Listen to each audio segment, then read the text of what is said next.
gentlemen, brothers and sisters, friends, enemies, and comrades. I hope you're doing well. This is Kenyan Revolutionary. It's Friday, Furahi. So I hope everyone is doing well, is excited. Probably if you're in Kenya, you probably left you if you're working, if you have a job, you probably left your job. It's Friday, you're ready for the weekend. For those of football lovers, there shall be Mashemeji Derby, Gor Mahia versus FC, and all that kind of stuff is happening. You know what's up. Karibuni sana, karibuni sana. I'll give you guys a few minutes just to settle down, come in, grab some coffee, grab your food if it's evening and you're about to eat, please. I say pretty kaur, karibu sana, karibu sana. The first order of business, please do not fail me. The first order of business for all of you, if you're going to watch this on repeat or you just got the notification that I'm on, go ahead and hit that subscribe button. And the first order of business is always like that button, hit that like button, okay? Like the video. That's the first thing that you have to do. I'm about to dive deep into today. I'm Uganda. I see you. Karibu sana. Nice seeing you, my brother from Uganda. My brother from another mother. Karibuni. We want to discuss what's happening today in Kenya. And as you can see, I just want to address what General Charles Kahariri, the CDF Chief of Defense Forces, okay? The guy who took over from Ogola. Remember Ogola? The guy who died, and we were promised that they shall issue a report on his death, surrounding his death.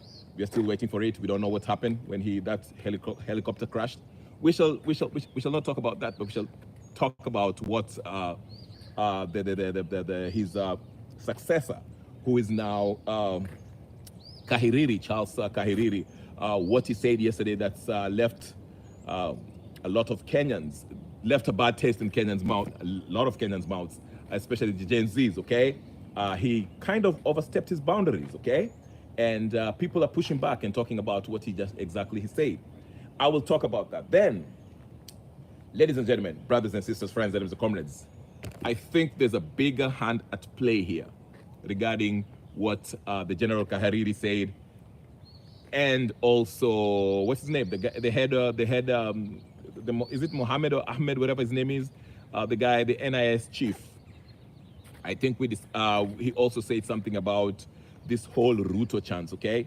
And I want to delve into that and connect the dots. Let me tell you, let me inform you, let me remind you guys, I'm the great dot connector. Not only am the dot connector, I am your political dietitian. I will give you the nutrients that you need. I'm your political dietitian, so I will give you the nutrients that will help you understand how Kenyan politics are carried out, okay? Politics in Kenya is carried out, okay? So tune in as you sit down, like the video we're about to get in. I'm about to jump into the matter because this is deeper than you think. I shall tell you why, okay? All these two things are related. Kahariri's pronouncements and what I'm saying could be that Ruto is being set up for a military coup d'etat. I will tell you why and who is behind it. Go ahead and hit that like and subscribe button immediately. Do not waste time, my friends. We're about to get to this. Let's get to it. All right, let me take a sip of my pineapple juice. It's healthy for you every day. Also, make sure that you have that. I'm not your dietitian, I'm not a qualified dietitian, but I'm a political dietitian, that is, okay? Regarding matters Kenyan politics. Of course, if it's your first time in this channel is all about Kenyan politics or world events, world politics as it relates to Kenya. On other news, before I just get into that. Babu Owino, not Babu Owino, sorry. I guess the US aid in Kenya has been restored. It will not be taken away. So Kenya will be getting the money from USAID to continue with their whole shenanigans in Kenya, okay? We all know about USAID in Kenya or all over the world. We know what USAID is all about, but that's not what I want to talk about. Let me delve into the story. The main issue, because I don't want to hold you. It's Friday, you have things to do, so let me get to the issue. The first issue here today, ladies and gentlemen, brothers and sisters, friends, enemies, comrades, are the pronouncements that were made by General Charles Kahariri. I didn't care much about the whole speech, but I'll just highlight the part that really got Kenyans talking. outrage to be exact. Okay, he went on and told us that, you know,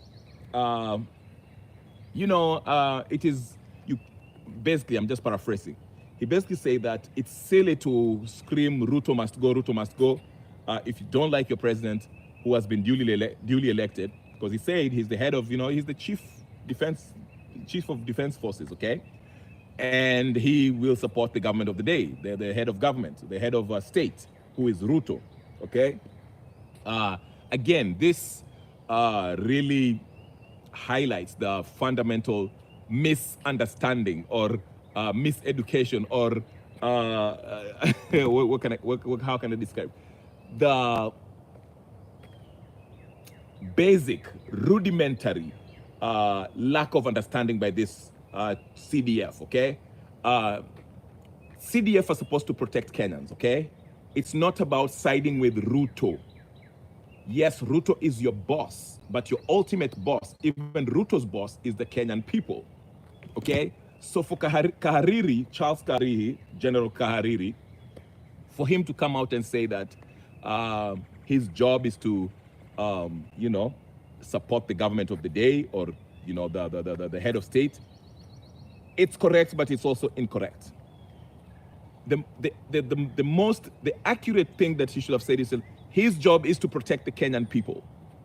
Okay? Because remember, even the state itself, the government of the day, Ruto, the regime of the day, can actually become an enemy of the people. And if they become if the government of the day becomes the enemy of the people, then who will General Kahariri side with? Because the Constitution clearly tells us that the people are sovereign. We are the bosses. We are Ruto's bosses. We, the people, employed Ruto. Ruto is supposed to serve us, not the other way around. So whilst he is correct as far as the chain of command is concerned, Ruto is his boss, the ultimate bosses, his ultimate boss is the people of Kenya. Okay? So his statement should have been, my primary responsibility as the Chief of Defense Forces, as General Charles Kahariri, his responsibility should be to make sure the Kenyan people are safe, are protected from foreign enemies. Okay? And also within. Okay? Also within.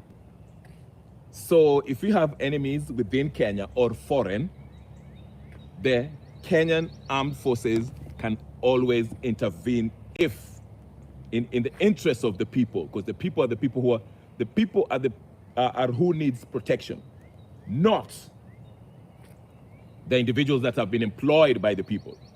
Okay? Now, again, when he said that the people should not basically be chanting Ruto must go, because that is basically anarchy. That's what he essentially said, that's anarchy. And if you label that anarchy, you're giving yourself a reason to intervene militarily. But in reality, chanting Ruto must go in any public platform or whatever, it's Kenyans expressing their disdain, displeasure, discontent, or contempt with the person who they entrusted with these instruments of power to serve them. The Constitution does not give a timeline as far as when we can remove Ruto. Of course, it spells out the electoral cycle that we have, where we choose, okay, the mandate that we gave him. He has 5 years to carry out his agenda that we allowed him, we entrusted him with when we voted, we casted our vote, okay? But even within this 5-year period that he governs, if he dares mismanage, okay, the affairs of the state, we, the people who are sovereign, who have delegated this duty, powers to him, can remove him at any point. And we can either do that through the parliament, through the legislative body, where they introduce the motion of no confidence or whatever the case is, of impeachment, or with the people, if we do not trust the legislative body to introduce a motion of impeachment on Ruto, because we do not trust the legislative body, we can exercise our power directly. And that's all constitutional. It's constitutional, Mr. Kahariri. Somebody tag Mr. Kahariri if he's on X. Let's give him a civic lesson on the Constitution, because he seems to have his ass backwards. So we need to educate him on that. Now, somebody might ask me, why do you say or think that Ruto may be set up, he's being lined up for a military coup d'etat? Because you might be sitting there thinking, why would you think there might be a military coup d'etat? After all, the general has already said, came up and said publicly that he supports Ruto. Since Ruto is the president, he supports him. So why would you think that Ruto might be lined up for a military coup d'etat? See, I know it doesn't make sense to you. I will help you with that. Follow me, okay? This is how it works. Let me help you explain to you something. Now, I usually tell you guys that the real power in Kenya, the real power, I'm not talking about the real, this powers that we think that the president have or whatever. Let me tell you where the real power really lies in Kenya. Okay? Kenya is a monarchy. It's a mini monarch. Okay? I know some of you, there was a debate or whatever discussion, people are talking about, oh, Kenya is a democracy, Kenya is this, Kenya is that. The real truth is this. The people behind who has the most influence, most power, who are the chaperones, who are the caretakers of the state, the business. I told you yesterday that Kenya is a business, actually. It's a company. The caretaker who oversee Kenya are the Kenyattas. Let me repeat that one more time. The real power, the influencers, the shakers and movers, the decision makers, the chaperones, the colonial puppets, chieftain, that are overseeing what we believe to be the state of Kenya, which is essentially a company. Those who get to decide what happens in Kenya on the behalf of the British Crown are the Kenyattas. This is deep. I'll show you. I'll take you through it. You have time? Sit down. Grab some drink. Grab a drink, because I'm coming to the coup d'etat part. Because you're slow. I will help you. Don't worry about it. I will bring you to the fore so you can understand what's happening in Kenya. The real power, the decision maker, the governor, the real person who's governing the Kenyan affairs, the decision makers, the overseer, the prefect, so to speak, the emissary on behalf of the British Crown are the Kenyattas. They get to decide the direction, the trajectory of where Kenya goes. Okay? Now, let me break this down. Because I see you're confused. You're like, okay, what does the Kenyattas have to do with anything? Ladies and gentlemen, I gave you homework last week. I told you go ahead and YouTube or Google. There's a gentleman who passed away. He was part of an organization called Kenya Red Alliance. He was a former Air Force. He was involved with that 1982 thing. He fled from Kenya after Moi was coming for him. His name is Martin Ngatia. M-A-R-T-I-N, last name N-G-A-T-I-A. He passed away a few years ago. Okay? He was a very, very strong opponent of the Kenyatta family. He exposed how the Kenyatta family were taking advantage of the people of central Kenya, how they pretended to be part of Mau Mau, how much power they willed in Kenya.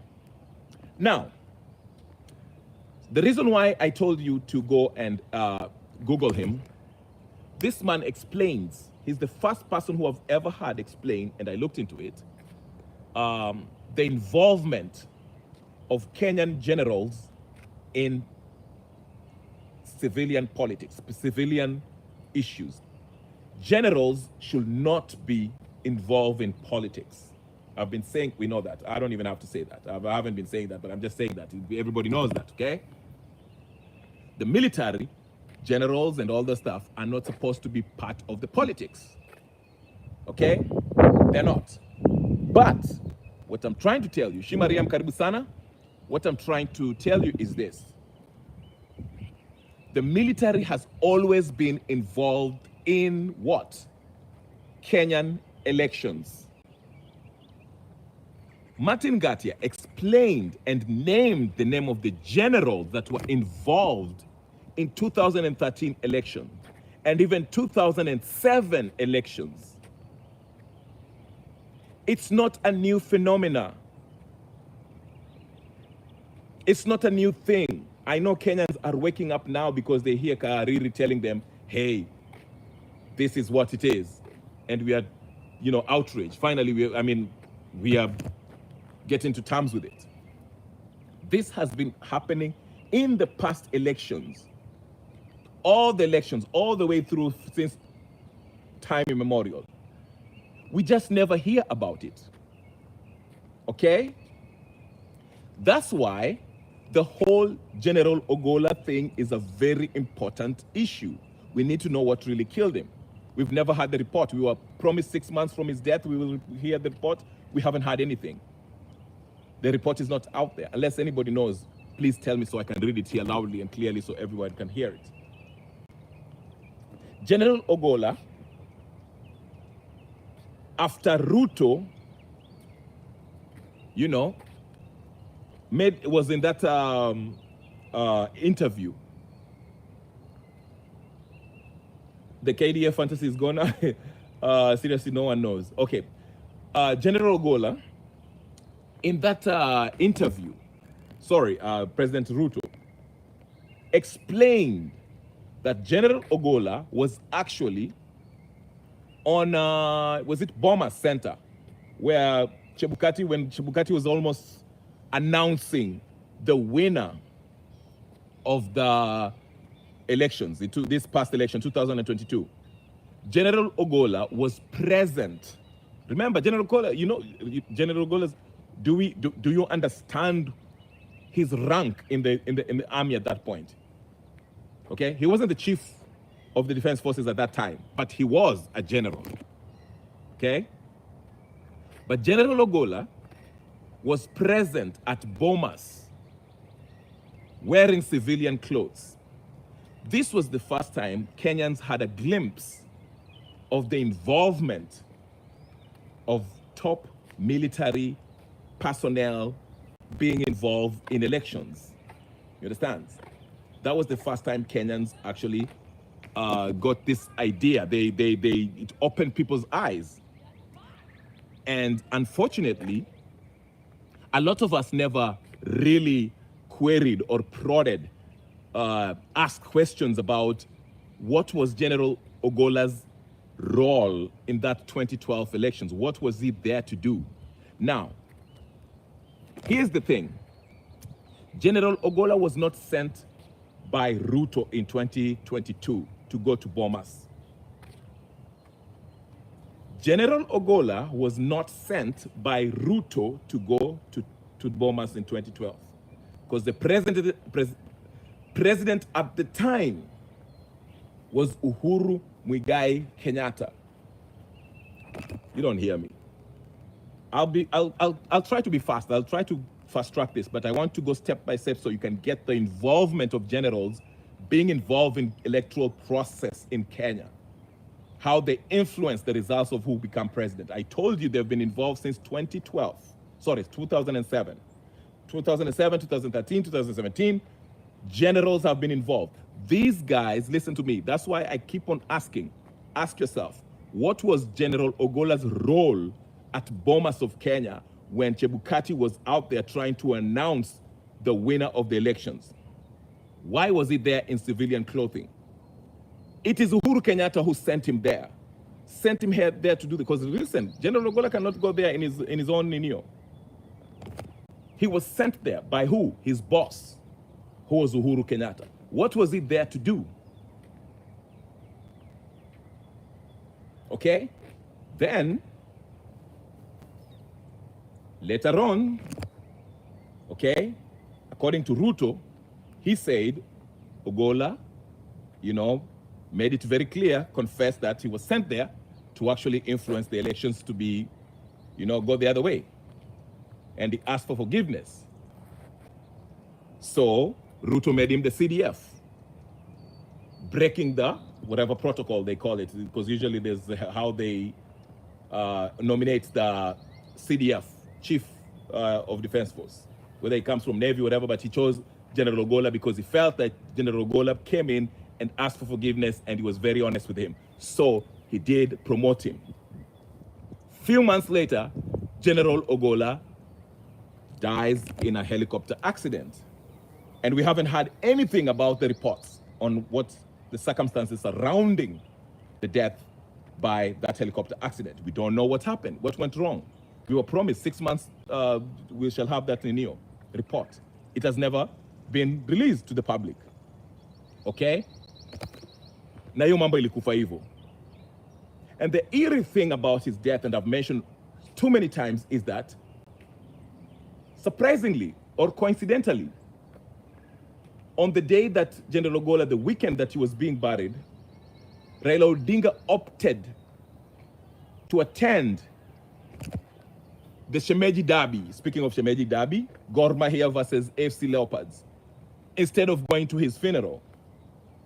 Uhuru Kenyatta, who was his boss, General Ogola's boss, opted not to attend General Ogola's funeral. Coincidence?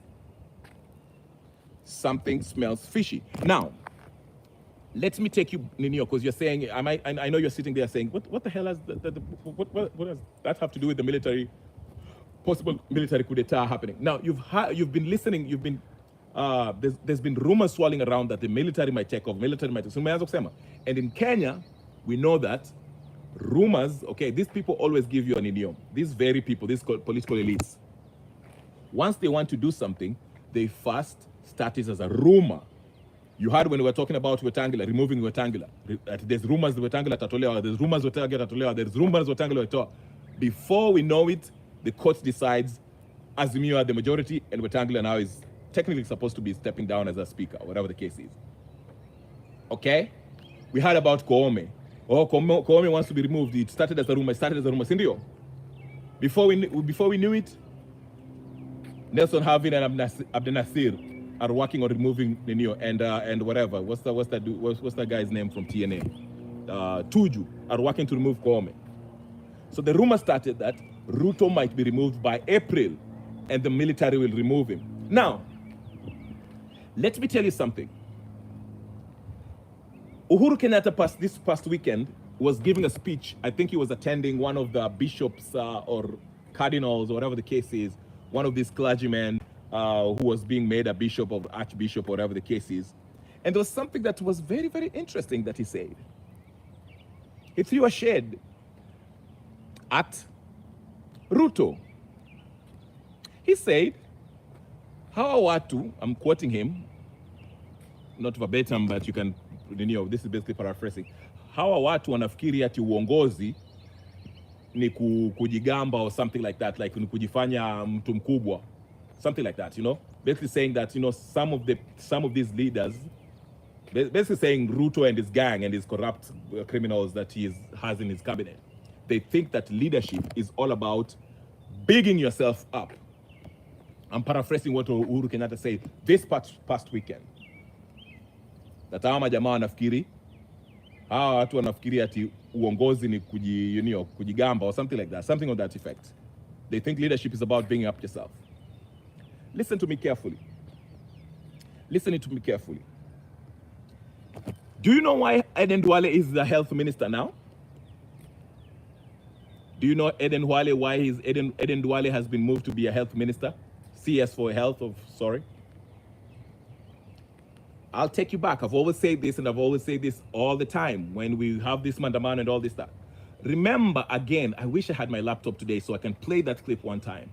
When Eden Duale went to Citizen TV, it was Spice FM, and he told them that he had evidence that the person behind the protest, the mandamano that was happening, with the ODM-led mandamano, Azimio-led mandamano, where Martha Karua was involved in, Musyoka was involved in, and Raila Odinga was spearheading it. Remember that mandamano? When they started making a lot of damages and all that stuff? Eden Duale, being the CS of, what was it? Security and something and defense, something like that. He said he has evidence, not only evidence, but he has intelligence, because he said, and I'm exactly saying what I'm paraphrasing, not paraphrasing, but I'm actually quoting what he said to the Spice FM.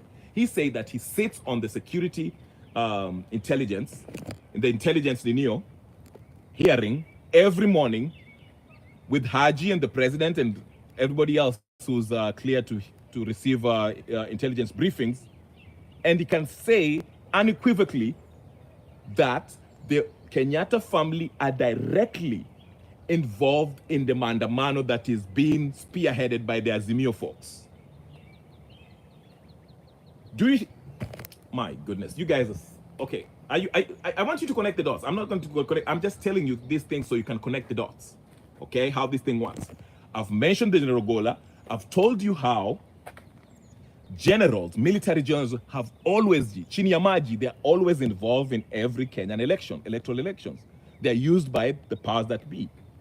Uhuru Kenyatta used them and Kibaki used them in 2007. I'm just mentioning that so you can give you an idea, so that you can get this. Consider that as I move forward with my presentation here, to understand that the military has always been involved in the Kenyan elections, every elections. That's why I highlighted this Ogola story, because Ogola was sent to Bomas. He was wearing civilian clothing, but we are questioning ourselves, why did Uhuru Kenyatta send Ogola to Bomas when Nani was about to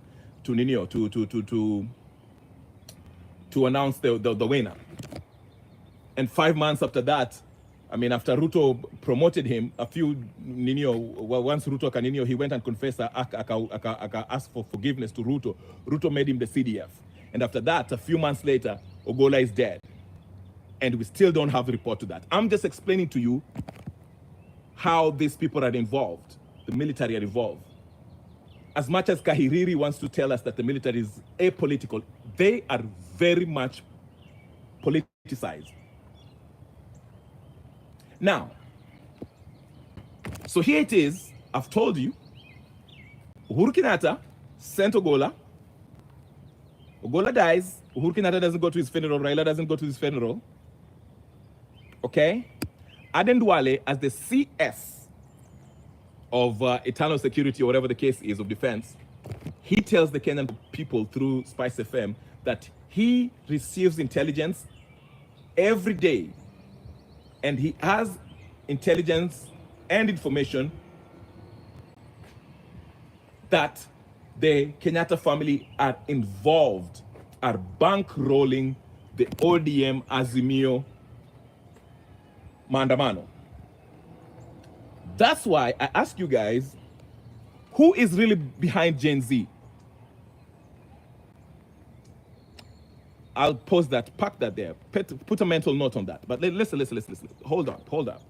Forget that. Let's move forward. I want to get to where I'm taking you. I want to take you somewhere with this. I'm going somewhere with this, okay? Relax. Let me get some sip of Linio, because let me cook. Let me explain something to you. Now,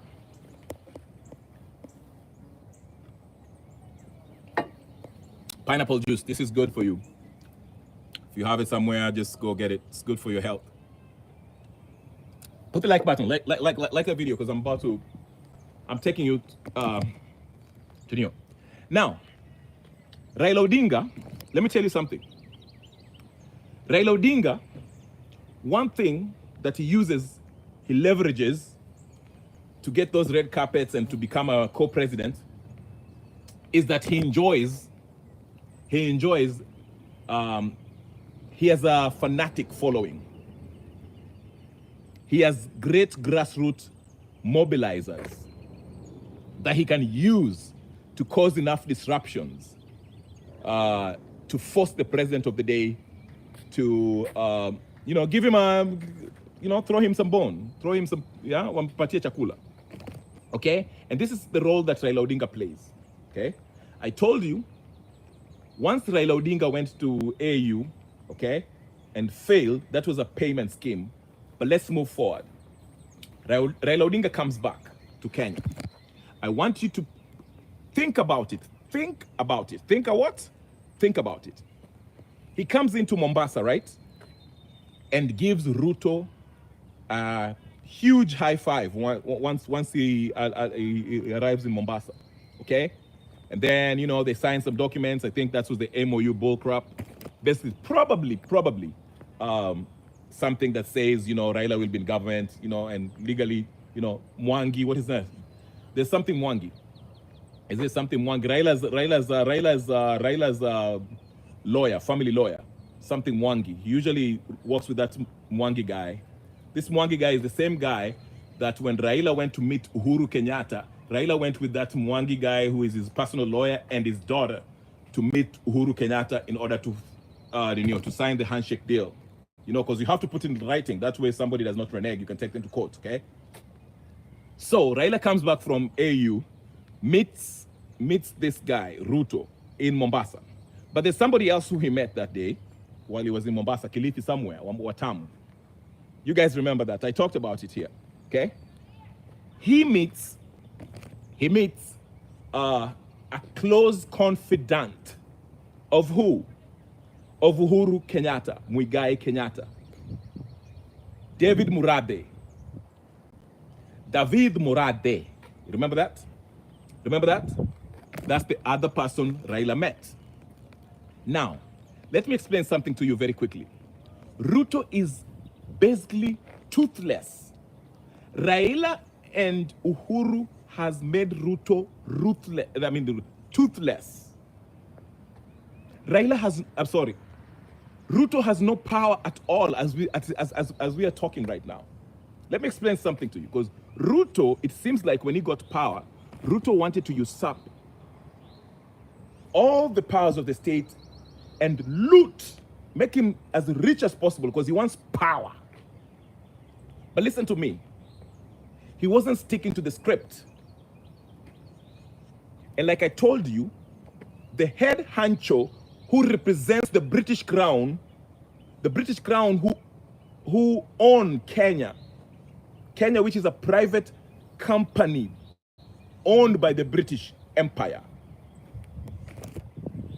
And their chaperone, their representative in Kenya, their prefect, their emissary, the chief that has been anointed to actually oversee this great business called Kenya company is the Kenyattas.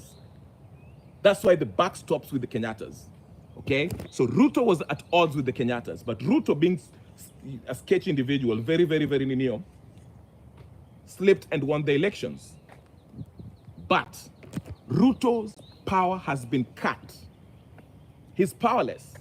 Let me tell you how powerless Ruto is and how disrespectful Raila gets with Ruto. He disrespects Ruto in public.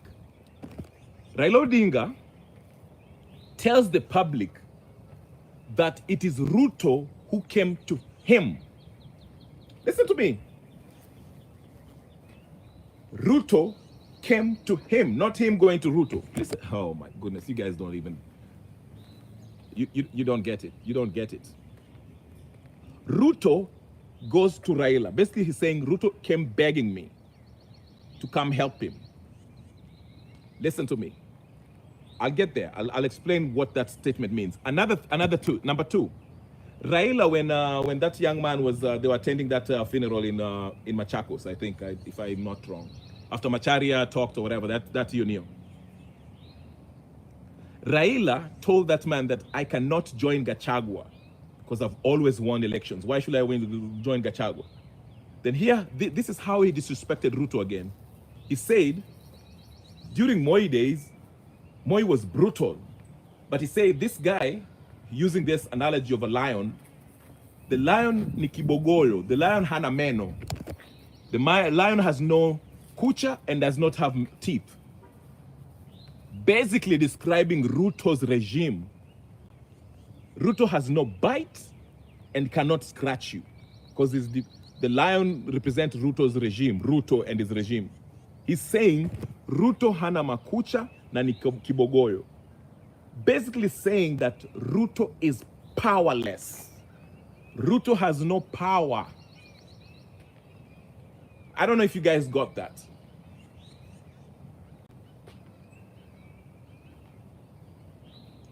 Any president who has any kind of influence and power and enjoys the majority of support, you cannot speak in public to describe his regime like in such manner. Even Raila cannot say, I don't remember he said anything about that in the previous president, Uhuru Kenyatta. I mean, Uhuru Kenyatta also was kind of paralyzed by Raila Odinga, but I'm just saying. Now, the reason why Raila Odinga had to meet David Murade, like I say, Raila Odinga has most network on the ground in Kenya. He's connected in every, if you listen to his, I'm telling you, the most revealing speech Raila ever gave was that one day when he was talking about, he asked for forgiveness to Nani, to this guy who was Tim Wanyonyi. That's the day that he gave us a glimpse of how his grassroots movement works and how he kind of made sure that every corner of this country has some pockets of support for him. So Raila uses that as leverage. That's why Uhuru Kenyatta keeps Raila in his corner. Raila is not loyal to anyone. Raila anataka fudo. Give him his dough, you will live one day. He's an extortionist. Unaelewa? So Murade, hey, listen, and I'm connecting this with Kahariri. I'll connect this with Kahariri pronouncements, because Kahariri, it's alikuwa anacheza reverse psychology hapo. And I'll explain to you how. So listen to me. Ruto and Kenyatta, they do not like each other. They do not like each other. I'll tell you that. I mean, you remember when Ruto said in his in Kikalenjin, akasema huyu jamaa anaweza nikamchapa slap, anakunywa tu the whole day, whatever. It basically gave us an idea of how he thinks about Kenyatta, Uhuru. Ruto thinks Uhuru is a spoiled kid who never fought for anything. He had a golden spoon in his mouth, basically, growing up. He had everything. He grew up in State House. So he never respects Uhuru Kenyatta. Anamwona ni mkaa, Uchali is a spoiled kid, okay? That's how Ruto feels about Uhuru. And Uhuru, in turn, is trying to, being a spoiled brat that he is, he feels like he needs to show everybody that he has to prove himself, that I'm not just like, the son of Jomo. I'm somebody, okay? So Uhuru has always that complex, trying to prove himself as not living in his dad's shadow, okay? But they hate each other, okay? That whole 2013 kukuja pamoja was about IBC. I mean, so not IBC, ICC is what kind of brought them together, okay? Alafu wakawachiliwa, they killed the witnesses, na story kaisha hivyo, okay? That's why you see, after 2017, Uhuru started showing his true colors and never gave two shits about Ruto, okay? And Ruto vile alipata power, because listen to me, they cannot arrest each other because they know they have so much dirt into Nino. Saizi Ruto akianza akishika Uhuru Kenyatta or something like that can mean war. And vice versa. If Uhuru tries to vile alikuwa president angejaribu kushika Ruto, that will mean war. So they understood this. But all I'm saying is this, they do not like each other. They don't. So here's the thing. So Ruto is powerless. His power has been neutralized by Uhuru. Uhuru unajua he's working chini ya maji. Listen to me. Ask yourself this question. I want you to ask yourself this question. Uhuru Kenyatta, why did the British and American ambassador to Kenya walienda Ishaweri kukaa naye chini huko to explain to him, you know, to talk to him about stuff? Unafikiria watu wajui ati Uhuru is the one who's anafanya vitu chini ya maji huku, is influenced? Like I told you, nothing moves in Kenya without the Kenyatta family knowing. They are the ones who are the British waliwaeka hapo, they know everything. The intelligence, everything.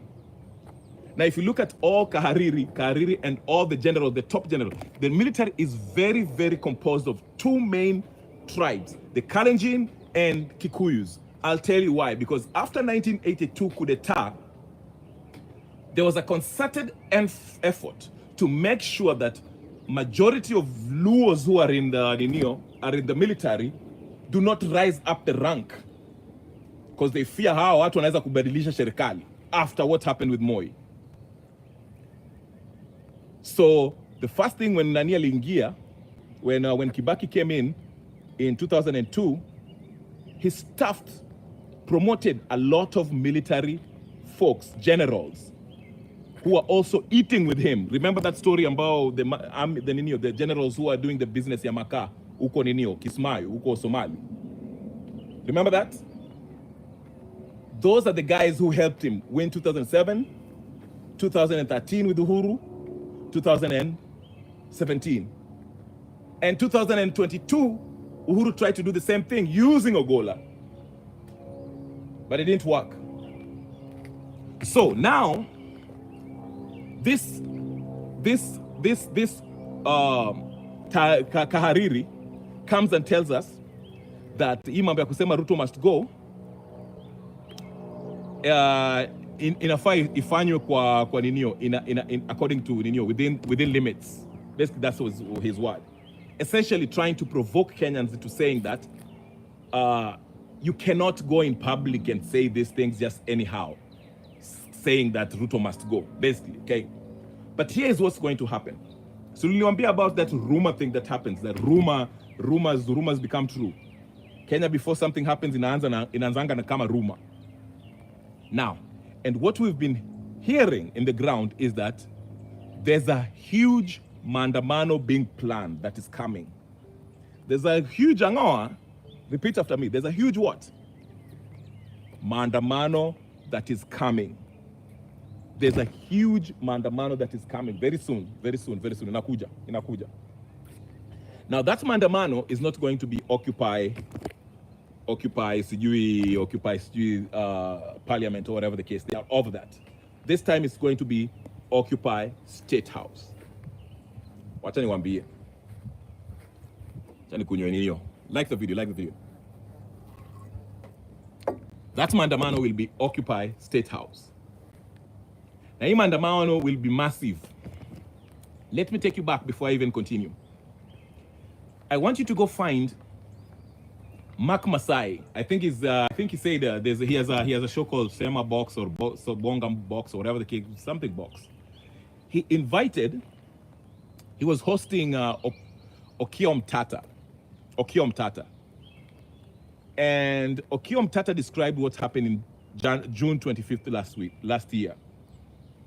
And there was a part where Okiya Mtata described that actually I paid attention to, and I was like, huh? Even Okiya Mtata stopped himself. He was about to reveal something that was very serious. Okiya Mtata said that these Gen Zs vile waliingia huko kwa parliament, there are some rooms that you have to have some clearance ndio uweze to be able to enter into those rooms. Mtu yoyote haizi kuingia hivi. They are very protected within the parliamentary building. You understand what I'm saying? There are some places, rooms, that hawezi kuingia hivi mtu hohehahe. I'm not saying because the security is there, but it's just say the security features, like the door, like the password to get into somewhere, you know, you have to know the combination, whatever the security, you have to be someone who understands the security setup, apparatus of the building in order to do what? To access those buildings. And Okiya Mtata said, I was so surprised that there's some, you know, this Gen Z walifika huko ndani, which suggests, and I think he pretty much says so, he pretty much suggested that there had to be someone from the inside, okay, who participated and let these Gen Zs waingie kwa hizo ma area. You understand what I'm saying? It was an inside job.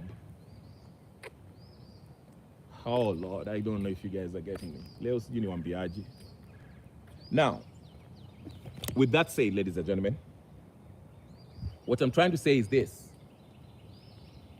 This Gen Z movement is just not a Gen Z movement. On the surface, it's a legit people's movement. They are doing things in the interest of a lot of Kenyans. Yes, and we support it because the very things they are saying resonate with the people. We want a government that works. But I think the underbelly, the people behind it, the financiers, the infiltrators within that Gen Z have their own hidden agenda. Now, let me bring this together. What I'm trying to say here in very brief. Let me bring it together so you can get it. What I'm trying to say in not so many words is this. This is probably what will happen, because Kahariri said we cannot have anarchy. And remember when I told you, once the military or any security apparatus, once they start saying this is anarchy, they are basically using that term to justify them being in the streets, involving themselves in whatever is happening, to quell what's happening in the streets. So, if we have a major mandamano, which is being driven by this guy, Francis Gaito and the gang, okay, Gen Z Warudi, sorry, there's like a helicopter upstairs up in the sky. So if we have a major mandamano, a huge one, where, you know, Occupy State House, for example. Hao vijana wajitokeze, waende kwa CBD and they say we are going to State House. And wajitokeze vile walifanya, okay? This is what's going to happen. It can get to a point where, of course, the police will be overwhelmed, especially if these Gen Zs, you know, wataleta wale Gen Z wale ambao wamejua kufanya vitu, okay? Once the police are overwhelmed, who will come in to step in? Kahariri will receive a phone call from Ruto to instruct his battalion to quell the situation in the CBD area, because it seems like this mandamano is out of control. The Gen Z wameenda kuchukua State House. They are already getting in. Wameanza kuvunja, wameshavunja gate. Ruto will not be there. Ruto probably will fly out in Sugoi, or you know how when there's a mandamano, he conveniently leaves the country, okay? So there'll be a mandamano, a huge one, and these folks will occupy State House or will attempt, they will overwhelm the police forces, then Kahariri will release his battalion to go quell things in the CBD. And when Kahariri goes, okay, they want to make it as messy as possible. They will let the Gen Z wafanye the damage, waingie huko State House, wasinio nini, wafanye nini. Alafu, then Kahariri will come in and will give us a great speech. The military will come in after everything seems to have, you know, watu wamejitokeza maandamano, State House imechekuliwa, imeshika moto, Ruto has fled, okay? So the perception from an outsider looking in is that the president amefanya nini? Has fled, kama vile Bangladesh. Then Kahariri, since there's a lot of anarchy, I'm using the word that he used, anarchy, okay? Since kuna anarchy, watu wako maandamano imeshika, tires zinachomeka, Thika Road is closed, watu business are being destroyed, mambo chaos. Kahariri and his boys will come in and Kahariri will say, watu have decided kutoa Ruto and we shall respect their ninio, tuta respect ninio yao, respect their will since they want Ruto to leave, but meanwhile tutashika uongozi, tutachukua usukani. You understand? Because there's chaos. In order for us to bring peace in Kenya or some semblance of normalcy, okay, in Kenya, the military has to take over and see out a transitional process. Meanwhile, the real powers behind Kahariri is who? The real power behind Kahariri is who? The Kenyatas. You understand what I'm saying? Unashika? That's the play. That's why he was very deliberate in describing the maandamano as what? Anarchy. He never acknowledged the maandamano as protests against a what? An oppressive regime. He even did the mistake, which is a deliberate one, of saying he sides with Ruto, who was duly elected, because he wants to throw Ruto off. He cannot say in that speech while he was talking, that's why he was laughing when he said, amwezi kusema Ruto must go na mlimchagua. Okay? And if you want to get him out, you do it in constitutional means. He's saying so because he's echoing what Ruto supporters are saying so that he doesn't give any hint to Ruto that sisi wana majeshi, we are against you. But basically the message was, Ruto tuko na wewe na tutakusupport to bring peace in case hawa watu wa maandamano waingie waanze maandamano yao, waanze anarchy, we shall step in. Telling Ruto that we will not hesitate to step in to stop this maandamano, but in reality is, the day that maandamano happens and Ruto sends his police forces and his police forces are overwhelmed, the maandamano people, the military shall get in to quell the situation, not only to quell the situation, but to seize power from President William Samoei Ruto. They will ask him to leave. That's why they've started by sprinkling the idea in your inaitwa nini? Predictive programming. They want to sprinkle a little the idea. Ulisikia hiyo idea? So mlianza kusikia the past 2 months wakisema ati Ruto will be removed in April. Ruto will be removed in April.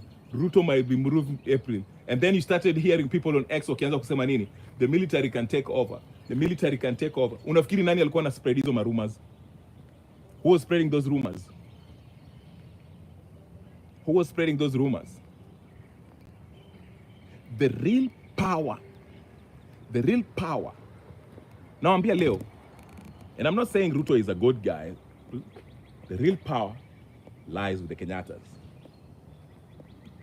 And they have deep pockets and they have deep influence in the military, but they need Raila on their side because Raila holds the what? Raila has the people, the connection, the people connection. Watu wa maandamano, yeye ndio master wa maandamano. Unaelewa? Na Raila, don't think that Raila will stand with Ruto. Ndio maana, I'm telling you, these people spill truth, some truth here though mninione. Ndio maana unasikia hey, charge. Oh Lord. Ndio maana unasikia Raila, that's why Raila said, I saved Ruto from military what? From military what? Shaba saba laba shaba. Mnanisikia vizuri? That's why Raila said, I saved Ruto from military what? Military takeover. Ile siku military waenda huko chini. But this time, Raila, let me tell you something about Raila Odinga. Raila atapewa do yake. Mama ngine atamuita huko Ichaweri, they'll sit down na watampatia hizo mabilioni zake. Wamwambie, hey, we Charlie, boss, uko karibu kudedi anyway, you're old. Enjoy life kama uja dead. Right. And you're right, Shimariam, he knows something we don't know. Ndio maana you see Raila Odinga in his public, in your address, he's speaking as if Ruto is a nobody. Because he understands Uchali is done. He has no power. Ni power kwa karatasi as the president of Kenya. But he doesn't have the real power. Wamemkata into pieces. Amebaki tu hata na mguu. Ndio maana nawaambia. That's when unasikia wanasema April, Ruto anatoka April. So that's when you see Raila say that alitoa tu kidogo ikaleta mambo mingi. That's why he mentioned it. Alisema, I saved Ruto from the military takeover. We don't want a military takeover. Now, why did they take Eden Duale from what? From the Ninio. Alisema wamngoa Simba meno sahi na kibogoyo huyo Simba. Yeah? Wamemngoa. That's why I ask you, Duale kwa nini alitolewa kwa security, hiyo security amepelekwa kwa health? Eden Duale will not be receiving any intelligence briefing akikuwa CS wa health. Because Eden Duale was spilling the beans. Eden Duale was spilling the beans. Unacheki. Ndio maana unacheki Murabe, who's a representative, the closest confidant of Kenyatta, aliita Raila Odinga hapo Kilifi wakae chini. Basically telling him, listen, mzee, uchali mpaka tumtoe. Na tutaka kumtoa kwa njia nyingine ambayo the international community watasema, enyewe this is justified. Unacheki. That's why they're using maandamano through these Gen Zs. But maandamano might not be enough. Maandamano might be used to cause anarchy to justify Kahariri and the military to join in, then take power from Ruto in the name of stabilizing the country. Watch the space. So when Raila said, I saved this guy from military takeover, he's not lying in that sense. Don't him wrong. He's not. He's not.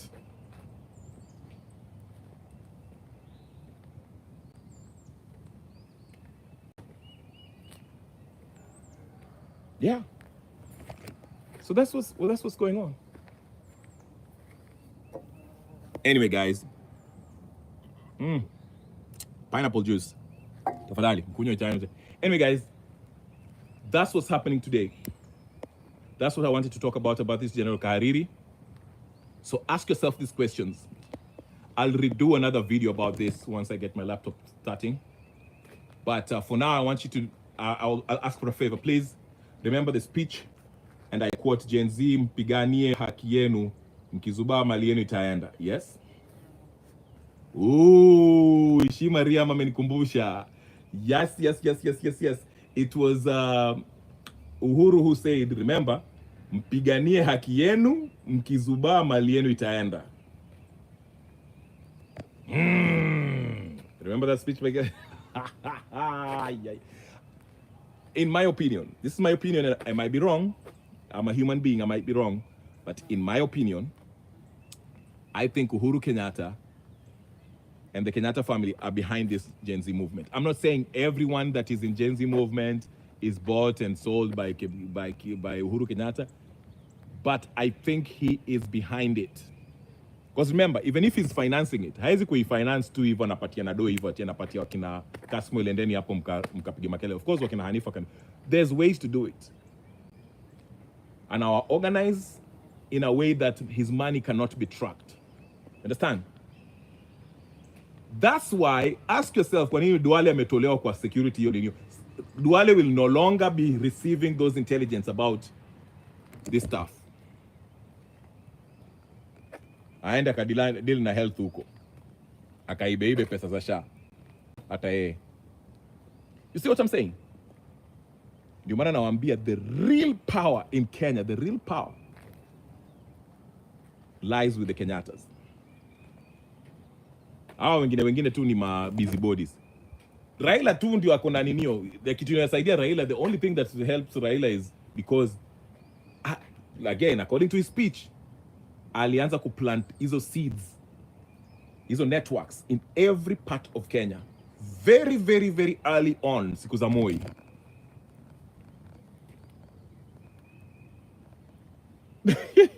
Mariam anasema mtoe mpaka So that's what's happening, ladies and gentlemen. Hii vita ni vita ya Uhuru na Ruto, na Raila being taking advantage of the situation in the middle. Okay? But Ruto is done. Ruto is powerless. Ruto is powerless. Ndio maana Raila can tell him in public, anasema huyu ni simba wa kibogoyo. He's toothless. He can't do anything. Because he knows. The guy is toothless. He's powerless. They can remove him. And they are going to remove him.